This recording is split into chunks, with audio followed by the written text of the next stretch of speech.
সালে সরকারের ঘোষণায় ছিল, সেই ঘোষণা পরিপূর্ণ বাস্তবায়ন হয় নাই।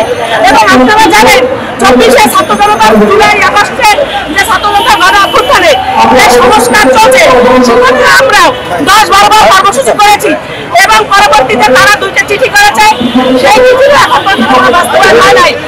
আমরা চাই আজকে এই মাঠে দূর দূরান্ত থেকে আমরা শিক্ষকেরা আসি, আমাদের কোনো ভাত নাই, কোনো কাপড় নাই, আসার সেইটা নিয়ে আমরা এখানে আছি, বারবার আমরা হেনস্থা হচ্ছি। যদি ঘোষণা না দেয় তাহলে আমরা রাজপথ দখল করবো, কারণ আমাদের বাড়ি আপনাদের দাবি মূলত আমাদের দাবি জাতীয় ধারা বাস্তবায়ন।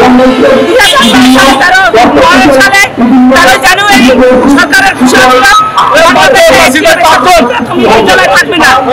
সেই লক্ষ্যে সকল বিদ্যালয়কে জাতীয়করণ বলে নীতিমালার আওতায় থাকা সত্ত্বেও 30,000-এর অধিক বিদ্যালয়, কিন্তু 26,193 বিদ্যালয় করে আর এই যে অনধিক 5,000 চলমান বিদ্যালয়কে বৈষম্য করে রেখেছে এবং জাতীয়করণ বাস্তবায়ন করেন নাই।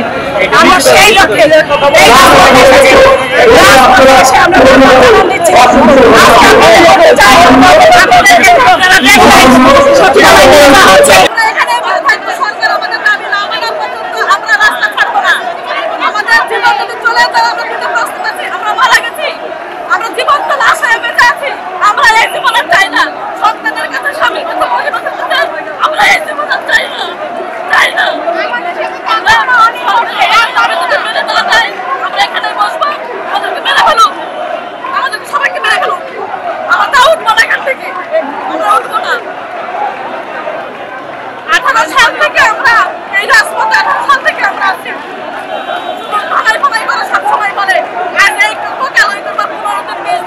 সময় নাই, কিন্তু কোনোদিন আমাদের কোনো কিছু দিতে চাই না।